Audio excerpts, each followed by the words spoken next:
What is happening with you, my beautiful people, my family? I hope you've been having an amazing day. We got another very special guest, an amazing person, someone who has won state championship, who has mentored me, who has impacted many lives, who's just an amazing person overall. Coach Joshua Johnson, how you doing? Thanks for coming Doing on. well. I'm doing well. Thank you for having me. I'm excited about this. Yeah, I'm super excited that I could have you on. You've really impacted my life in many ways. And when I was starting this, I was like, I definitely got to have him on. Awesome. Yeah. So how have you been? What have you been up to? Well, just been busy. We're right in the peak of basketball season right now. 3-0 in district and I think 18-8 overall. So we're Yeah. just chipping away. We're still dealing with a little bit of COVID stuff, some cancellations, but Yeah. things are good. Things are going pretty well here. So we're excited. The family's smiling and they're happy. And so, yeah, we're just chipping away at things day Yeah. by day. That's good. That's good. What's been one of like your biggest challenges for basketball? Has it been COVID or has it been like other things? Well, the COVID has definitely been a challenge. Just with other schools, it hit us a little bit, but not too hard. Not really in our basketball program, but a little bit in our school community. But we're still open. We're still going about our day-to-day business as usual. And the athletics, we've got swimming going on, boys and girls basketball going on, and spring sports are pretty much underway. So we're excited about those as well. Yeah. That sounds like a lot of fun. Are you just doing basketball or are you doing other spring sports as well? I'm going to assist with softball this year and with track. Of course, I've got the secondary principal duties that I oversee that program, 6th through 12th grade, and then the athletic director. So we've got 10 or 11 sports, about 13 to 15 coaches. So yeah, it's a busy time, and the spring's extremely busy. You got academic competitions, fine arts, athletics. You got so much going on. Prom, you're getting ready for graduation. You know how it is in the spring. Yeah. In the spring, it's extremely busy. So, Yeah. But yeah. You have such an amazing passion, and you can easily tell right here. But for like those of y'all who can't, like if y'all haven't been on the field with him, he's an amazing coach. He takes coaching to a whole nother level. It's amazing to see him coach because he impacts you on a deeper level than just coaching. It's more than just a sport. He makes sure that you're okay, like in your normal life, and he checks up on you and he takes care of you like a father would. And it's such an amazing experience. And I'm so blessed to have had you as a coach. But I want to ask you, like, how is it that you, like, I guess, found that passion, or how did you know that you were such a good coach? Yeah, that's a great question. I think me growing up, I had some coaches that really poured into me, and then I had some coaches that didn't pour into me, and so I think that latter part kind of fueled me. Going to college, my major was criminal justice with a minor in criminology, and I was going to be an FBI agent. And then about my second year, my sophomore year, I said, I want to go into teaching and coaching, and I want to give back. I want to give back to every student. And so I think for me, first, the challenge is to get students to buy in, student athletes to buy into the 4 pillars of the belief system, believe in yourself, believe in your teammates, believe in the system, and believe in the coaches to put you in a position to be successful. Shut that door. Sorry. No, my little 2-year-old walked in here. So you remember when she was born, right? Yeah, I do. We played Nordheim. We beat Nordheim, and she was born that day. Yeah. So I was at the hospital and all that stuff, and then I came back, and then we won that game. So that's a day that's kind of going down in history for me that I won't ever forget. You guys, that was a part of that. So which I'm very appreciative of. But back to that the 4 pillars, getting them to buy into that, and then getting kids to understand that, I'm here for you.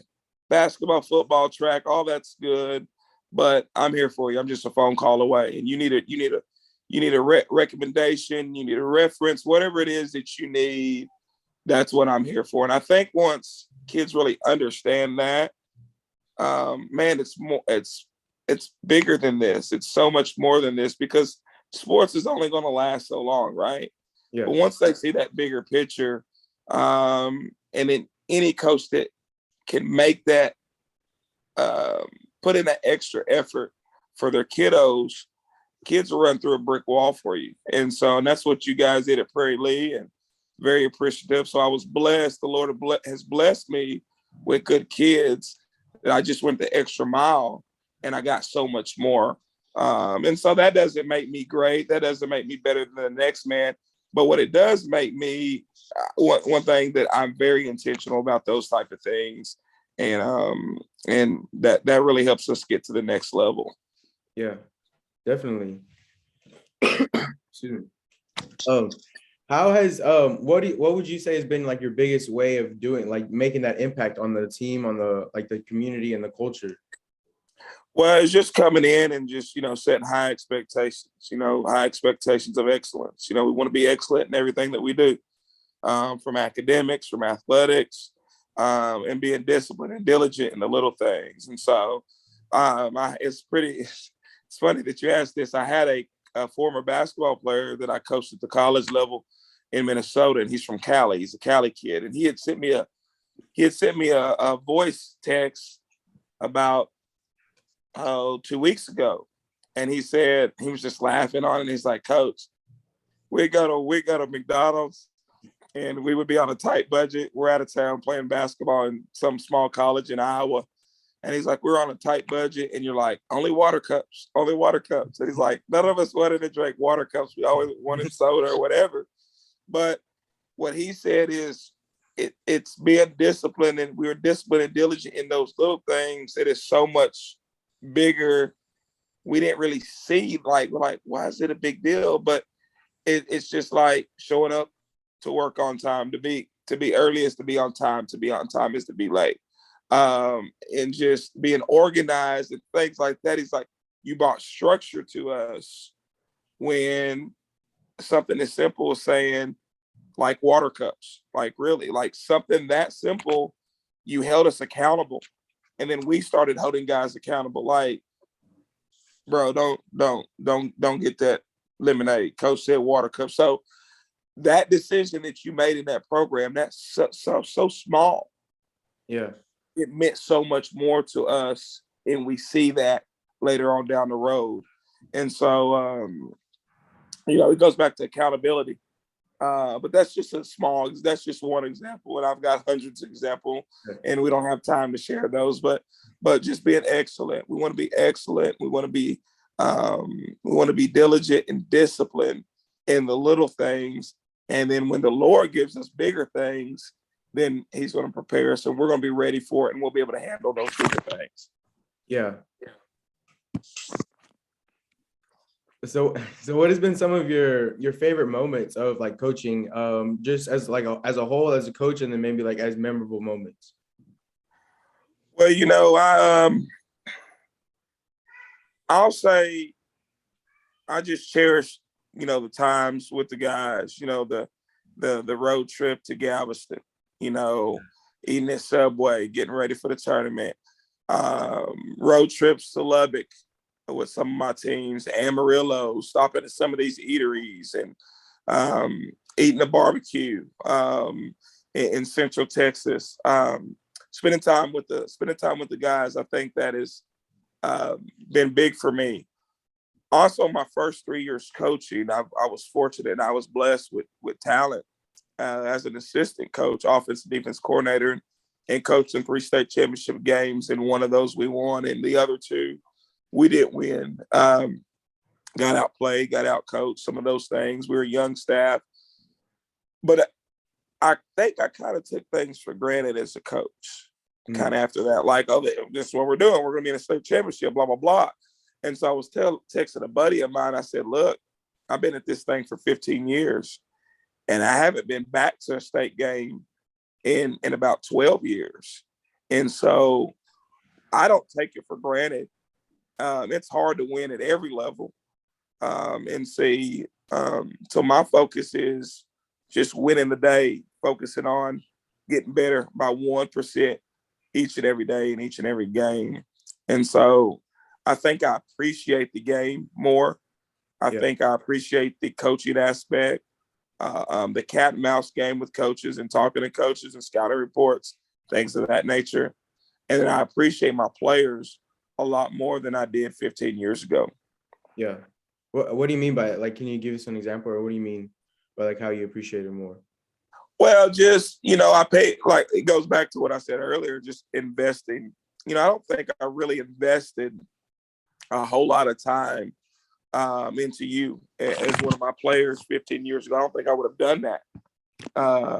When I was single, engaged, about to get married, I've got 3 children now, and I don't really have a lot of time to invest, but I take that time. Sorry, I keep dropping my phone keeps sliding down. But just pouring into my kids, pouring into you as a student athlete, pouring into you as a manager, as a leader of our program, making you feel very much a part, as guiding and mentoring, and I gave you several tasks. You, for example, leadership tasks during our basketball season, and man, you're my right hand man. And so, I think early on as a younger coach, sometimes you feel like you're above it. And I think I was at that point early on in my coaching career. And now I'm been at this thing a while.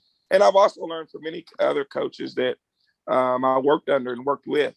And so it's just a process. And so I've just paid attention, and I made the effort to just take the time to pour into my guys, all of my guys. Yeah. It's having like that deeper connection with your players.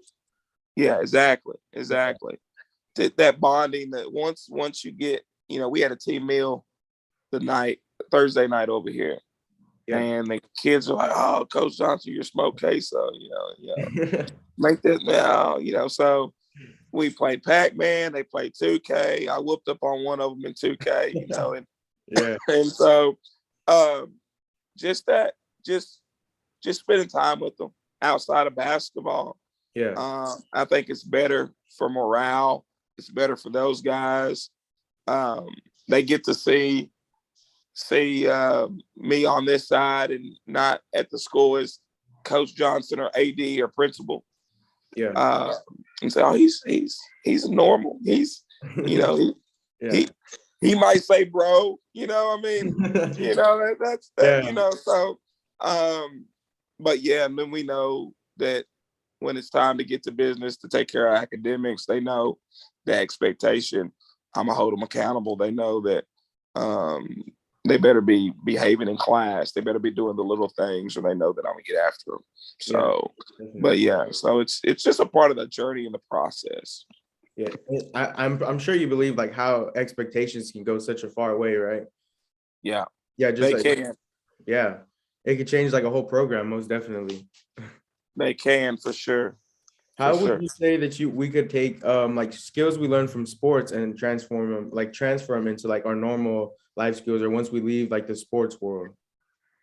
Yeah, when you're working on a team, a lot of these in these programs, football, basketball, baseball, softball, there's so much, a lot of people think you're just rolling out the ball, but there's so many lessons to be learned that you just apply, as a father, as a leader. Once you graduate and move on, in the game of basketball, you got to work together. In the game of football, you got to work together for a common goal, right? And so when you go into corporate America, whatever task you have, you're going to have to work with coworkers to complete this task. And so sometimes you got to compromise. Sometimes you got to give of yourself, or you got to be flexible.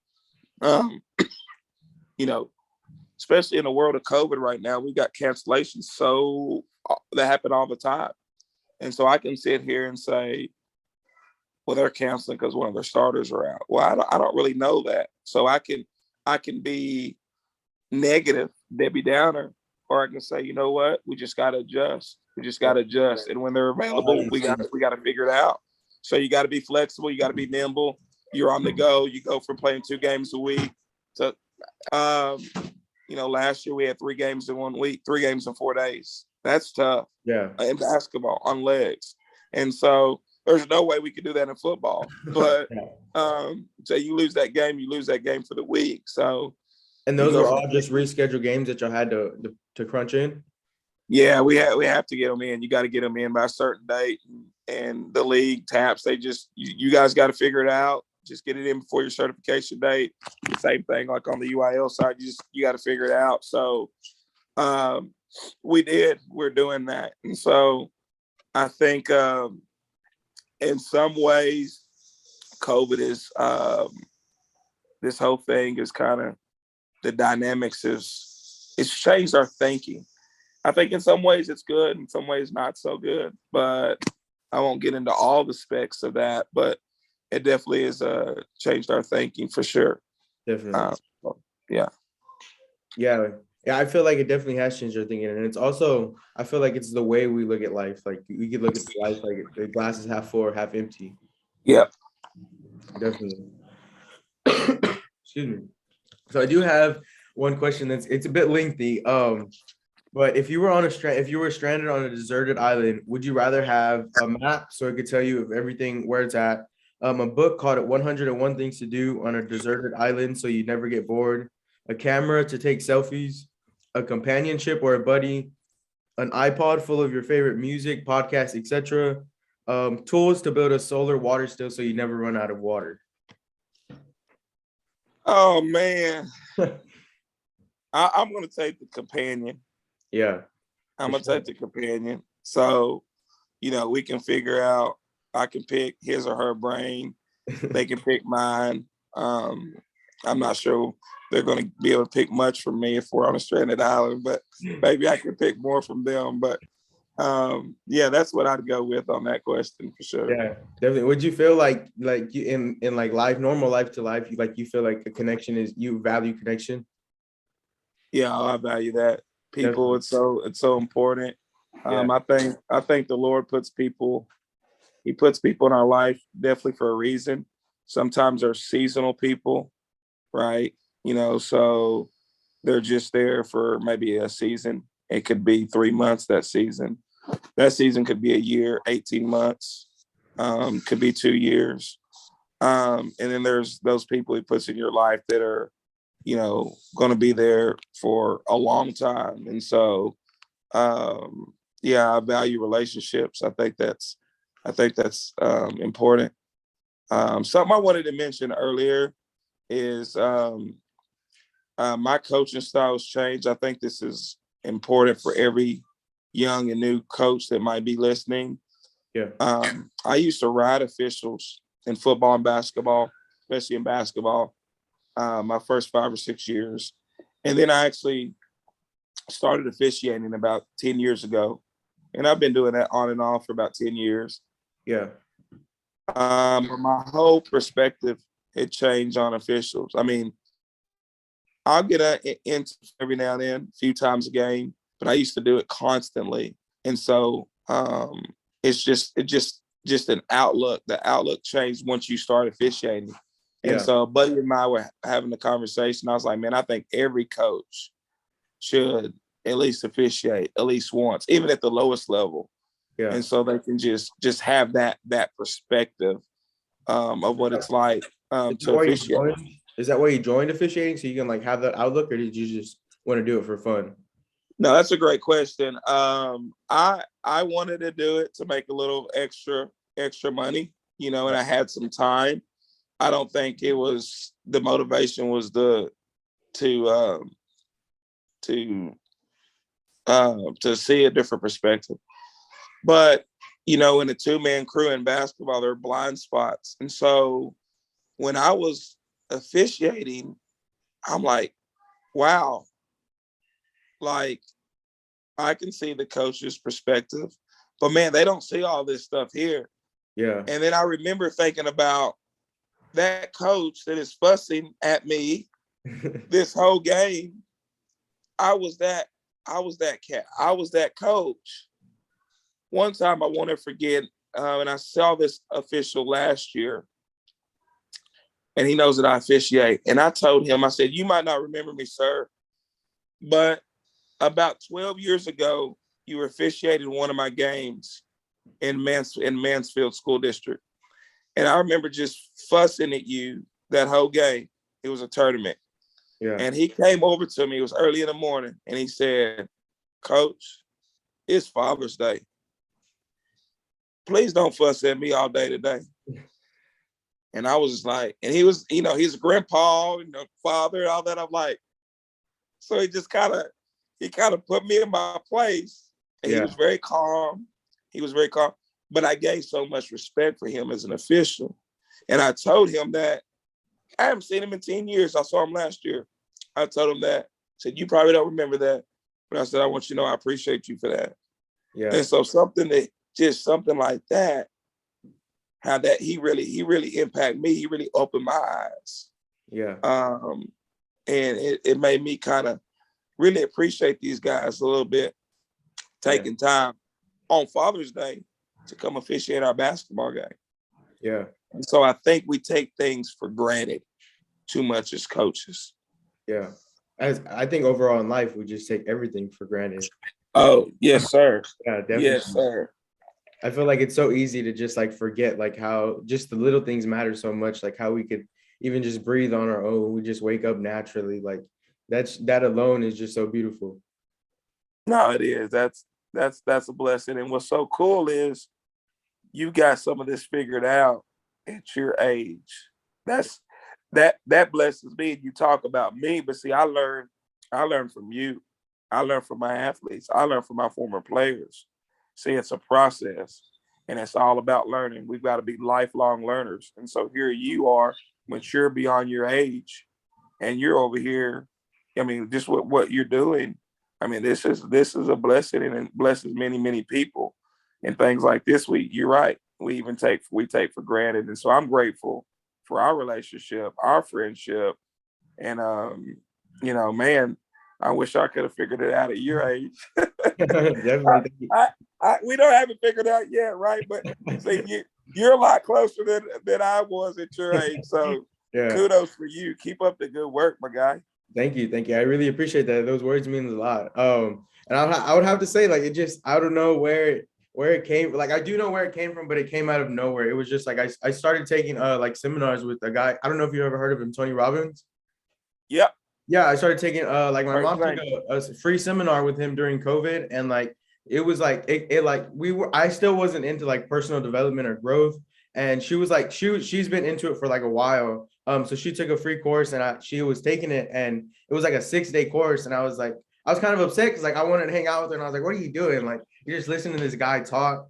And I was like, anyways, like that happened. The whole situation happened with that, and she liked it so much she ended up buying one of his courses, and that was like another like a 3-day event. I was like, and this time it was like a full day, and I was like, I wanted to hang out with her. It was during COVID time. There wasn't really much to do, so I was like, what do I do for these days? Like, my mom's like, I'm really close to my mom, and I was in the kitchen, and she was like in her desk area, and I heard them talking. I was like, he just like said something like really deep. So I like walked in there, and I like kind of looked, and I like listened, and then like from there, like I was just hooked. Like, it was just like a constant. It's like you said earlier, like it's like a constant growth that we got to continue striving after.